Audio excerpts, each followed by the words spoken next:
नमस्कार मित्रांनो, आजच्या व्हिडिओमध्ये आपण बघणार आहोत की 11वीची ॲडमिशन प्रोसेस कशी करावी. ऑनलाईन मी तुम्हाला संपूर्ण माहिती या व्हिडिओमध्ये देणार आहे. तर सर्वात आधी ज्या 10वीच्या विद्यार्थ्यांनी पेपर दिलेत त्यांच्यासाठी हे अपडेट आहे, कारण अजून 10वीचा रिझल्ट लागला नाही. तर त्याच्या आधी त्यांना 11वीची ॲडमिशन प्रोसेस म्हणजेच रजिस्ट्रेशन करणं हे कंपल्सरी आहे.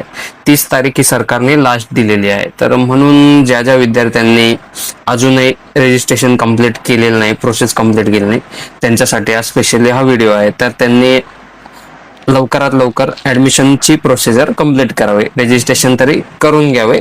तर बघा, आजच्या व्हिडिओमध्ये मी तुम्हाला पूर्ण माहिती देणार आहे की रजिस्ट्रेशन कसे करावे. तर सर्वात आधी तुम्हाला महा FYJC अकॅडमी या ऑफिशियल साईटवरती जायचं आहे. त्याच्या तिथे तुम्हाला स्टुडंट रजिस्ट्रेशन म्हणून एक टॅब दिसेल, तिथे जाऊन तुम्ही तुमची रजिस्ट्रेशन प्रोसेस पूर्ण करायची आहे. तर लाईव्ह मी तुम्हाला दाखवतो की आता प्रोसिजर कशी करायची.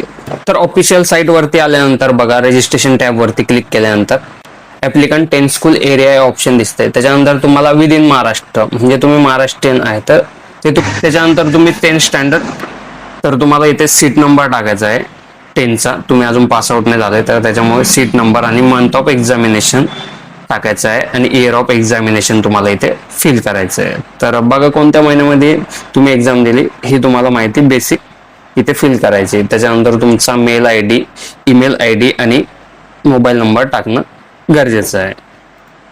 ते पण टाकून घेतल्यानंतर तुम्हाला तुमचा एक पासवर्ड निवडायचा आहे. पासवर्ड निवडून तुम्ही कन्फर्म पासवर्ड करायचा आहे. कॅप्चा फिल करून तुम्हाला रजिस्टरवरती क्लिक करायचं आहे. तर रजिस्टर झाल्यानंतर तुम्हाला विंडोवरती अशा प्रकारे तुमचा रजिस्ट्रेशन ID शो होईल. तर त्याची तुम्ही प्रिंटआउट पण काढू शकता व तुम्ही PDF तुम्ही तुमच्याकडे सेव्ह करू शकता.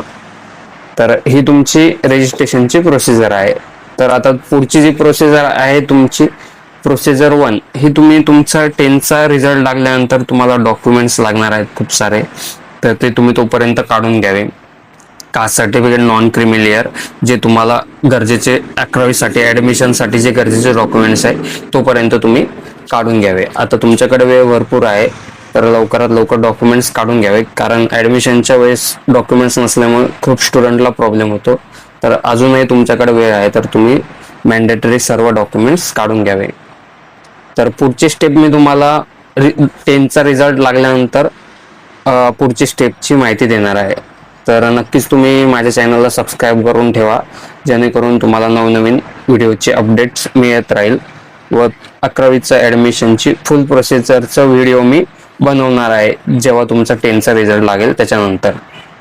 तर नक्कीच तुम्हाला हा व्हिडिओ आवडला असेल तर लाईक, शेअर, सबस्क्राईब करायला विसरू नका.